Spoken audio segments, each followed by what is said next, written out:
آياتي كترا دواء أويك بدروي أخنو زور بطندي بقجيا أرون شعيب عليه السلام بيانا فرمي يا قوم اعملوا على مكانتكم إني عامل سوف تعلمون من يأتيه عذاب يخزيه ومن هو كاذب وارتقبوا إني معكم رقيب. فرمي قوم كم بردوان بن لسر كارو بيشي خوتان هر لسر شركي خوتان بردوان بن هر لسر غش كردن لترازو كيشانو بيوانايا بردوان بن وهر بردوان بن دا هالجيرانوي خلقي لإسلام وبو كفر بم نزیکانە سزاتان بۆیە و خۆتان درکیەکەن ئەزانن کێشایانی سزایە و کێش درۆزنە لە من و لە ئێوەیە ئێوە چاوەڕێ بن منیش لەگەڵ ئێوە چاوەڕێم. ئەم جوملانە هەر هەمووی تەهدیدی تایە بۆ قەومەکەی شعیب عەلەیه السەلام و ترساندنی تایە بۆیان. بەڵام قەومی شعیب لە بریەوەی بترسن کە پێغەمبەرێک بەڵێنی پێداون و لەوە پێش درۆیان لێ نەدیوە و ئەزانن ڕاستگۆترین کەسە دیسان دەست ئەکەن بە گاڵتەکردن بەو سزایی کە شعیب وعدی پێدا. لەوانە پێ فەرمون فأسقط علينا كسفا من السماء إن كنت من الصادقين. يعني شعيب أجر راس قوي وخوات هيا أو خوايش سزامان هيا دورتو آسمان لتلت بكو بسرمانا بيخ خواري باخواكت أو بلايمان توشكا أجر تو راسكي. ولا آتي كترا بيلن فأتنا بما تعدنا إن كنت من المرسلين. أو بلناني أيدي كخواي پروردگار سزامان أدا وعذاب من بونيري دم أبينيري أجر تو پیغمبرید. بوشيوا استعجال عذابي أنكرت زانان أمنا ونين با استعجال عذاب يعني قوم شعيب خويان داوایان کرد سزاکیان پیش بکەوێ. يعني خویان داوایان کرد خوای پروردگار سزاکیان پیش بخا و مۆڵەتیان نەدا تاوەکو تەوبە بکەن. ئەم هەموو لاڕی و کە لە ڕەقی و سەر ئێشەیە تووشی خۆیانەکەن بەهۆی چیەوە؟ بەهۆی ئەوەی کە خوا نەپەرستن و ماڵی یەکتر بە ناحەق بخۆن و خوێنی یەکتریش بە ناحەقی بڕێژن. ئەوەیە خوای پروردگار باسی عەذابەکانەکە کە بۆیان ئەنێرێ کە لە چەند شێوەیەکە خۆی بینێتەوە. یەکەمیانە فەرمێ فأخذتهم الرجفة فأصبحوا في دارهم جاثمين. الرجفة يعني زلزلة بومەلەرزە. ئەفەرمێ خوای پەروەردگار سەرەتا بومەلەرزەیەکی زۆر توندی بۆ ناردن. بومەلەرزەیەکی زۆر توندی بۆ ناردن بە شێوەیەک لە ناو ماڵەکانی خۆیانە ئەبڵەق بوون. دەست و پێیان شکا توانای جوڵایان نەما. لا تكترى فرمي وأخذت الذين ظلموا الصيحة فأصبحوا في دارهم جاثمين. أفرمي ظالم كان قوم شعيب كافر كان قوم شعيب أم جالانا فرمي الصيحان بودا بزي صيحة بريتيا لدنجي كي ترسناك كخواي پروردگار ناردويت يا سريان جهندك دزانا فرمون أو دنجي جبريل بوا أو بسريانا قيجان دويتي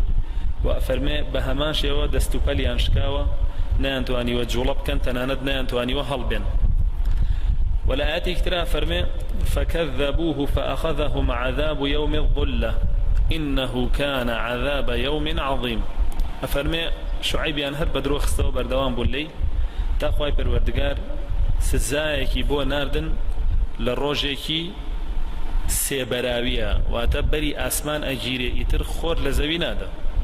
بو شيوها مشتبه بس سيبر. فرمي أواس زي روجي زور تندوب إيش بو. ولا آياتي كترا فرمي فانتقمنا منهم. فرمي طولي همو لاري وكفرو مال خوري وخوين ريجي كان مان ليكردنو بمشي أخواي پروردگار چند سزايكي بو كو كردنو ليك روجا وليك كاتا هر همياني بسريانا دابانا زانانا فرمون لروجيكي گرما كگرمایەکی تند ڕووی کردە قەومی شعیب هاتنە دەرەوە بۆ ئەوەی تۆزێ فێنکیان بێتەوە. خوای پەروەردگاریش هەودی نارد بەسەریانە تاوەکو سێبەریان بۆ بکە و بچنە ژێری بە جوانی خۆیان یعنی بەرەو عەزابەکەی خۆیان بڕۆن و بزانن گوایە لەم هەورە ئیتر سێبەریانە بێ و فێنکیانە بێتەوە ئیسراحەتی تیاکەن یان نەرمە بارانێک لێیە بارەی ترەمان دڵ و دەرونیان ئاوەخواتەوە فێنکیانە بێتەوە ئیسراحەتەکەن. یعنی خوای پەروەردگار بە شتێک عەذابیدان کە خۆی لە ئەسڵا أوشتا هوكاري هناني رحمته هوكاري هناني عذاب نية بلان بو أوان خواهي پروردگار كردية هوكاري هناني عذاب ويا فرمي هوريكي بو ناردن هر هميان چون لجير سيبري أو پلا هوريا كوبونو بوي فينكيان بيتو رزقاريان بلو گرمائي كتي كوتون باشانا فرمي سرتاب ملرز ليدان سرتاب ملرز ليدان لجي خوانا دستو بيان شكا باشانا فرمي أنجا أو دنگيان بسراحات أو دنگي جبريل كبير وتري الصيحة الرجفة بملرزك أبو لجير ولا سروش صيحة واتا أو دنگا تندوتيجة وهندي كتلا زانانا فرمون لقلو دو جوري عذابي سيميج لهورك وهات كبريتي بولا هور بروسكا وفرمي زوي روچو هر هميان تياتون بوشيوه قومي شعيب هيچي نمايو وعندك لزانا فرمون خوای پروردگار کاته گوانی توشی و گرمایه کردو وای لمسلمانکان کردو لشوین کوتکانی شعیب كوان هزبو گرماونا راحتين كان ونشنا جيرو قلا هورا وبزانا عذاب اخوان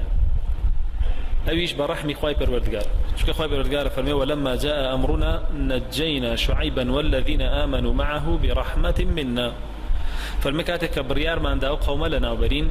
لنا وان بردن بس كمان هيشتو لنا وما نبرد شعيب لقل أواني لقل يا إيماني أن هي نابو برحمي خومان كواتك إيه أجر بيتو لسردمك بجي عذاب دابزي بو خلقي بلام أو رحمتي بو دابزي با إيمان بينه شو قال فرمي أم رحمي إيما بز أواني قلتو كإيماني أن هي نابو ودواء كلنا وشن شعيب عليه السلام بسر جيقا كيانا وأوستيه بسر أو شوينوي كأوان روشون تيايا وسزاد راونتيا بسر شوينا كانوا فرمي يا قومي لقد أبلغتكم رسالات ربي ونصحت لكم فرمي قومكم أي قالكم من هتات وانيم رسالة كاني خواي پروردگار نامكانو پراوكاني خواي پروردگار بو ايوه خوين دو بمرون كردنو وهتات وانايش امتيابو آموشگاريم كردن نصيحتم كردن بلام فكيف آسى على قوم كافرين أو تائي وكافر بون إيمان تانهينا وبديار مولنا وشون غرق بون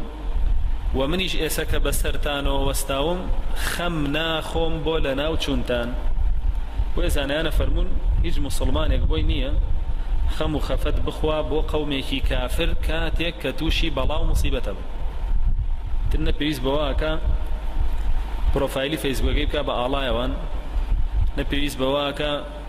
بويان بارتو بويان بقرية لبروي قومي كافر وملهور كجوال الشرع إخوان أقرن وكجوال بيغمران أقرن كاتك كلنا وشن كسبويني خفتي عن بوب إخوان وكسبويني دعاي خيري شان بوبكا بتايبد أقر كافر لهر شوينك بمريك كسبويني دعاي خيري بوبكا لبروي خواي پروردگار نهي لبيغمر كر عليه الصلاة والسلام دعاء بكا بومامي لسورة توبة فرمي ما كان للنبي والذين آمنوا معه أن يستغفروا للمشركين ولو كانوا أولي قربى من بعد ما تبين لهم أنهم أصحاب الجحيم أفرمي نبو بيغمر نبو مسلماناني كالقليان يتركي خويبا مسلماني شنكوتي بيغمر زاني عليه الصلاة والسلام ببمشي وبيه بهيت شوية كسيكي كافر كأمريتو أخريت جير خولو بهيت شوية بوينية دعاب كخوالي خوش به بڵێ خوا لێی خۆش بێ بە کەسوکاری یان بۆ خۆی بڵێ خوا لێ خۆش بوو ئەوە شەیطانیە و جەهەنەمیە خوا بڕیاری داوە بچێتە جەهەنەمەوە تۆ چۆن داوای لێخۆشبوونی خوای بۆ بکەیت جۆرێکە لە گاڵتەکردن بە خوا فەرمێ من ڕەحمی پێ ناکەم ئەی خەمە جەهەنەمەوە لەبەرەوەی کافرە تۆڵێ وەڵا خوا لێی خۆش بوو جا لەبەرەوە بۆت نییە وا بڵێ بەتایبەت ئەوانە کە منافقن ئەوانە کە مردن بۆت نییە بچیتە سەر جەنازەشیان بۆت نییە بچیتە شوێن جەنازەشیان بۆ گۆڕستان ولا تصلي على أحد منهم مات أبدا ولا تقم على قبره إنهم كفروا بالله ورسوله وماتوا وهم فاسقون فرمي بهيت شيء ولا سر قوري كسك ككافر بخوا بيغمر آماد نبي ولا سر جنازشي آماد نبي نيجي شي لسر نقي لبروي كافري تنيجي شي لسرقي أو إيماني بو نيجانية كتو لسريقي إيماني بو قورو قورستانية كتو نيجيتيا كافري ترى ديني توي رد كردوتو تو شون بو دينا بشعائر ورسمي وديناي نيجي خيتا قبره جابويا شعيب حيج بخيال يانهات كاتك أم كافران أخوي پروردگار بديار تشاوية ولا ناوي بردن يقدنك بزي بوش ياندم هر هميان لناو چون فرموشي من چون خم بو خوم بو قومي ككافر بون والله خميان بو ناخوم هرشي كافر لو لا ترشي اصلا كافر بدعاء شري لكي شعيب ليرا خفتي بو نخواردن بلام نوح دعاء شري لكردن ربي لا تذر للكافرين على الارض ديارا فرمو يا اخوي پروردگار يك كافر لسر زويا ما يلا جابويا كلا دواي بانزي رمضان وأهاد إمام عمر وصحابة كان كاتك تراويح أنا كرد لنويجي وترى قنوتي أنا خيان قنوتا كان بشق لدعاكي بريتيب لوي اللهم لعن الكافرين والمنافقين والمشركين يتل دعاء خير يجيبوك فرمو خواه لعنتك لكافر ومشرك ومنافق كان وهي فرمو اللهم انصر الإسلام والمسلمين في مشارق الأرض ومغاربها أما دعاء كان قنوت بك أمره هيش كسيم دعاء ناويري بك أترسي خوي بقريتو شو بيجي خوي إيمانك ويران به بوي ترسي خوي بقريتو بوي دعاء ناويري بك جال برو دعاء بك باشا والسنة وكافر بهيت شيء خفتي بونا خوي وكوشون شعيب عليه السلام خفتي بونا خوارته بلام كافر خفتي بونا خوي أو كافريك دينكي بيجيوا بلام قبولي نكردو دينكي بيجيوا بلام قبولي نكردو پیغمبرگی چوب ولای حقی پیگاندوا قرآنی بو روشتوا خوێندوێتیەوە کەچی رەخنەی لە قورآن گرتووە جوێنی بەخوا داوا لە بریەوە ئەمە دوعای بۆ ناکرێت یەکنا کافرێکی دامەوە کە ئاگای لە قورآن نییە چیتیا و چییە و چی نییە و ئەم دینە چییە و چی نییە ئەوە هەر لە خۆ تۆ ناچی دوعای شەڕی لێ بکەی بەڵکو دوعای هیدایەتی بۆ بکەی چونکە طائف پێغەمبەر صلی الله عليه وسلم کاتێک کە بەردباران کرا لێی لەبەرەوەی ئەوان نەیانەزانی دینەکەی چییە هر شوين سر جورا كافر كان ينكوتن پیغمبر صلى الله عليه وسلم دعاء شرعي لنا كردن بلكو دعاء خيري بو كردن فرمي دعوة كارم لأخوي پروردگار هدايتي عم بدات وقومي كباش لبشتي معنا بين تدارو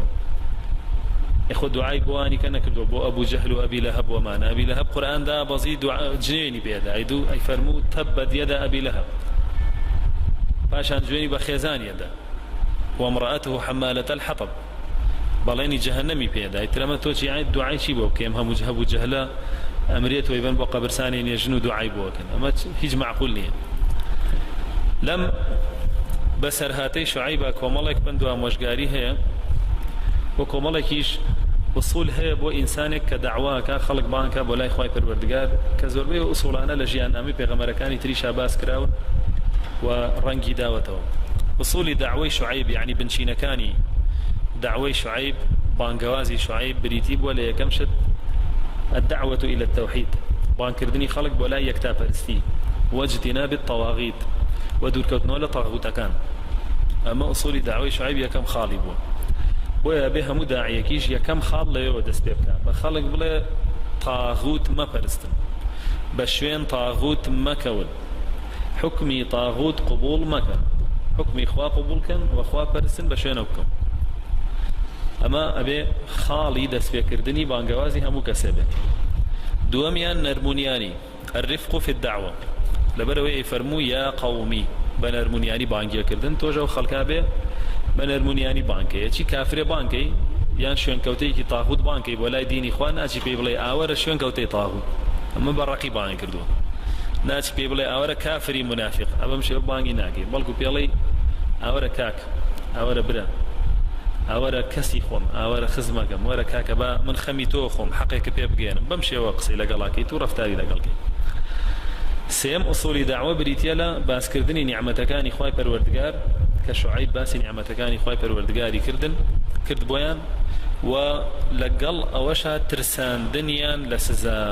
کەمە پێوترێت تەرغیب و تەرهیب یان نەذارە و بەشارە و چوارەمین ئەسڵیان بریتیە لە داوانەکردنی ئەجر لسر جاندني دعوة يعني دعوة أجر نكي لسر أو بيامي كبو خلقي أجياني نلا يورن بمجيانا لبرو دين دان فيرك بلكو خوب يا وانا خوب بجيانا وديني شفيري أو خلقا بك بنجامين بنشينا بريتيالا أمر بمعروف نهي لمنكر بعلم يعني بجهلنا خلق بانا كي بولاي ديني خوا أمري بيكي شاكا بك وفرماني شي بيجي لخرابة دور كويتوا بلام لسر برشاوروني وعلم خواي پروردگار فرمي قل هذه سبيلي أدعو إلى الله على بصيرة أنا ومن اتبعني رجاء من أو رجاءك خلق ولا إخوة بانكم أما توحيدك واجتناب طاغوتك بلام شوني على بصيرة لسر برشاوروني إن شاء الله باني وديش داني الطاهبين لسر برشاوروني لسر علم بجهلنا تو جاهل بي بحق ناتواني حق فيري خلقكي بويا حق علمي أبي جاري حق بزاني چيا أو سافيري خلقي كي نوك خد نزاني حق چيا وبتبه فيري خلقي شيكي جابويا علم فيربا أو سا و همو دينكي پیغمبر شعيب عليه السلام كاللواني داواكر بريتيبو لا بيداني حق إخوة كتوحيد عبادة بو وبيداني حق خلقي كبارستني مالو سريان بو وبيداني حق خويان هركسو حق خوي حق خوا بي وبي برستي حق خود بي بوي حالي خوشت لقل خواي پروردگارا باش بكي حقي خلقيش بي بوي خلقينا راح نكيتو توشي سزاو ايشي بكي كوم الله كتر بندوا مشغاري هن لجياني شعيبة ان شاء الله لدرسي داتو اباس يقين خواي پروردگار توفيق ما بيبدات ربنا آتنا في الدنيا حسنة وفي الآخرة حسنة وقنا عذاب النار آمين